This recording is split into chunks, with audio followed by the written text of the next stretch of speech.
গরিবের গোয়া দীঘাতে। একদম, আমরা এসে গেছি দীঘাতে। আর এই ভিডিও তোমাদের দেখাবো দীঘার মধ্যে যত সব ঘোরার জায়গা আছে, সেখানে কিভাবে যাবে, কত টাকা খরচা, গাড়ি ভাড়া কত নিচ্ছে, আর ঘোরার জায়গাগুলো। তাহলে পুরো ভিডিও স্কিপ না করে দেখতে থাকো।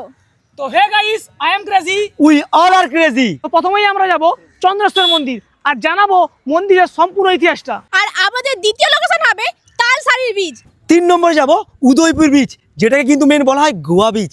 কারণ এখানে এসে বন্ধুরা একটু এরকম, প্লাস এখানে লাল লাল ঝাইয়ার কাঁকড়া, তার সঙ্গে পেয়ে যাবে সমস্ত রকমের জল, লাল নীল জল, ব্লু জল, সব প্রকারের জল কিন্তু এখানেই পাওয়া যায়। তাই ইয়াং ছেলেদের সব থেকে বেস্ট জায়গা হচ্ছে উদয়পুর বিচ। তো আমরা এসে গেছি আমাদের ফার্স্ট লোকেশন চন্দনেশ্বর মন্দির।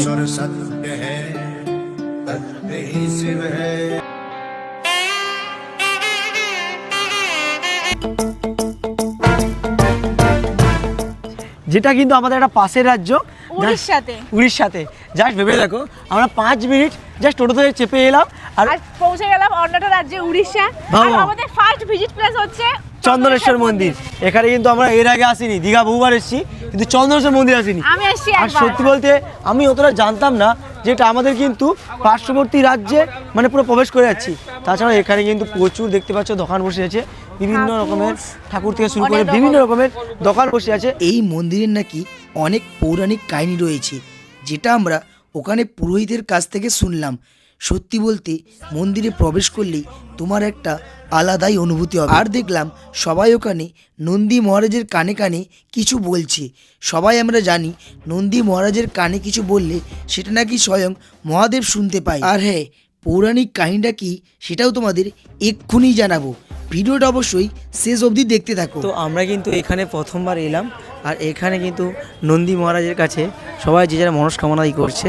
আর আমরা কিন্তু মানে শিবের পরম ভক্ত বললে চলে আমাদের নন্দী মহারাজ। এখানে সবাই যে যার নন্দী মহারাজের কানে মন্ত্র বলছে, মানে মন্ত্র বললাম যে নিজের মনস্কামনা বলছে। কারণ এটা শুনেছিলাম যে নন্দী মহারাজের কানে যদি নিজের মনস্কামনা বলা হয়, সেটা নাকি সরাসরি মহাদেব শুনতে পায়। এটা আমি একটা পুরাণের গল্পে শুনেছিলাম। আর কারণ অনেক কিছুই আছে। তো আমরা কিন্তু এলাম এখন, কিন্তু যেহেতু দীঘাতে ফাঁকা বলেই জায়গাটা ফাঁকা। আর এই মন্দিরটা আমি অনেক কিছু পৌরাণিক কাহিনী শুনেছি, সেটাও তোমাদের বলবো। বাড়ি দেবে তোমাদের হেরিয়ে।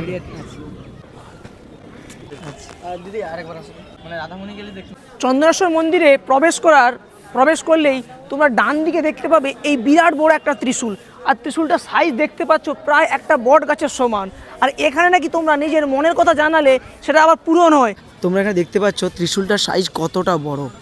মানে আমি কিন্তু এর আগে এত বড় ত্রিশূল একবারও দেখিনি, নিজেরা দেখলে বুঝতে পারবে।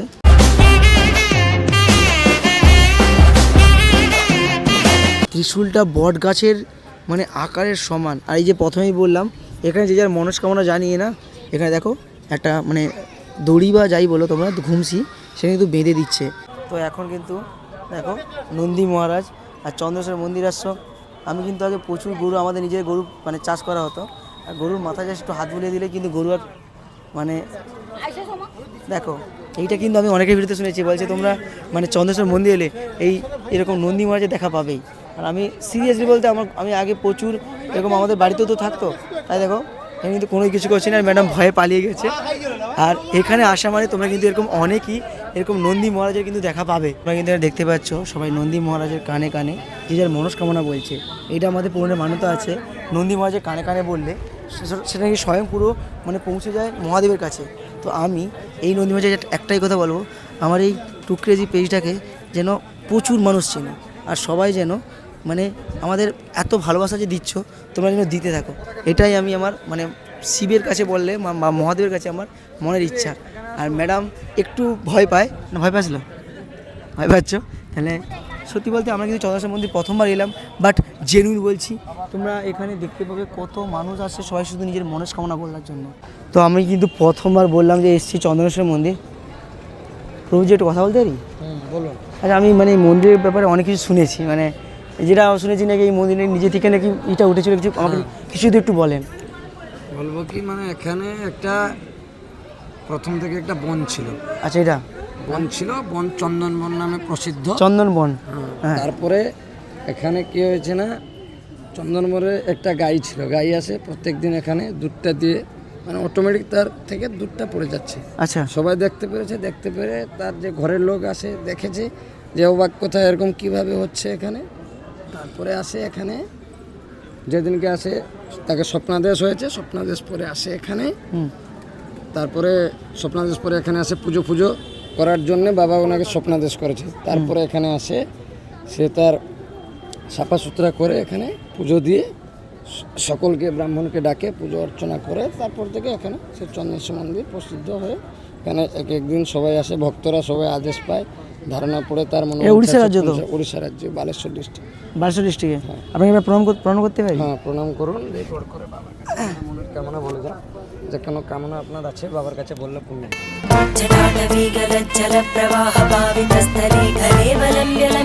চন্দনেশ্বর মন্দিরের পেছনেই একটা রয়েছে, মানে পাশেই রয়েছে একটা সরোবর। আর এই চন্দনেশ্বর মন্দিরে অনেকেই মানত করে যে মানে ন্যাড়া হওয়ার, তো অনেকেই এসে ন্যাড়া হয়। আর এই পুকুরটা যে দেখতে পাচ্ছ বা সরোবরটা যে দেখতে পাচ্ছ, এই সরোবরে কিন্তু সবাই এসে স্নান টান করে। আর পুকুরটা রয়েছে মানে মন্দিরে ঢোকার একদম ডান দিকেই পড়বে।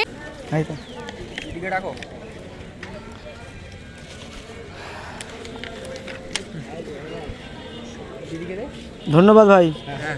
হ্যাঁ বড় ফ্যান দাদা, সবসময় ভিডিও দেখি। Thank you. সবসময়।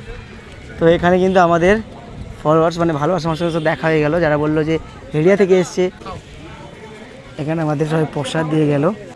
এই চন্দনেশ্বর মন্দিরে কিন্তু অনেকটা জায়গা নিয়ে বিস্তৃত, নিজেরা দেখতে পাচ্ছ। এখান দিয়ে শুরু, সেখান দিয়ে আমরা প্রবেশ করেছিলাম, সেদিকে সেই ত্রিশূলটা আছে, এটা হচ্ছে বাবার মেন মন্দির। প্লাস তার পাশেও কিন্তু অনেক মন্দির কিন্তু রয়েছে। মন্দিরটা আমি তোমাদের ভিতরে প্রবেশ করে দেখাচ্ছি কীরকম মন্দিরটা। এই দেখো, এটা হচ্ছে মন্দিরের ভেতরে আমি প্রবেশ করছি। এখানে কিন্তু এই দেখো, এখানে কিন্তু এর ভেতরেও কিন্তু নন্দী মহারাজ ঘোরাঘুরি করছে। আর ভেতরটা ঠিক এই রকম কিছুটা। আর এই দেখতে পাচ্ছ মন্দিরটার ভেতরে আমি ঘোরাঘুরি করছি। আর এখান দিয়ে মন্দিরটা তোমরা প্রবেশ করতে পারো, বা সাইডেও দরজা আছে, সেখান দিয়েও কিন্তু তোমরা প্রবেশ করতে পারো। কিন্তু এখানে কিন্তু প্রচুর বানর আর পায়রা পাখি কিন্তু এখানে দেখা যায়। আর বানরও আমরা দেখলাম প্রচুর এখানে দেখা যাচ্ছে, বানর। এখানে কিন্তু একের পর এক তোমরা নন্দী মহারাজ দেখতে পাবে। দেখতে পাচ্ছ, এগুলো কিন্তু এখন প্রায় আর দেখা যায় না ম্যাক্সিমাম জায়গায়। তো এখানে তোমরা এলে প্রচুর, একটা নয় অনেকগুলো এরকম কিন্তু নন্দী মহারাজের দেখা পাবে। তারপর ফাইনালি আমি চন্দনেশ্বর বাবাকে দেখতে পেলাম। সত্যি একটা আলাদাই অনুভূতি। আমি প্রথমবার গিয়েছিলাম, আমার জীবনের তো একটা আলাদাই অভিজ্ঞতা হলো। তোমরা কে কে কতবার গিয়েছো অবশ্যই কমেন্ট করে জানিও। পুজো দেওয়ার পর যখন আমি বাইরে এলাম, একটা ছেলে বলল, দাদা আমাকে কিছু খাওয়াবে? তখন বললাম, চ তুই যা খাবি খাওয়াবো। তাই ও কি করলো, ওর সমস্ত ভাই বোনদের নিয়ে এলো। একটা ছেলে আমার কানে কানে বলল, দাদা আমাদের শীতে পরার মতো জ্যাকেট নেই। এই ভিডিওটা পরের পার্টে আসবে। এটা ছিল দীঘা সিরিজের ফার্স্ট পার্ট। তাই তোমরা অবশ্যই কিন্তু চ্যানেলটাকে সাবস্ক্রাইব করে রাখো, কারণ অনেক কিছু ভিডিও কিন্তু আসতে চলেছে। আর কমেন্টটা অবশ্যই লিখো, হর হর মহাদেব।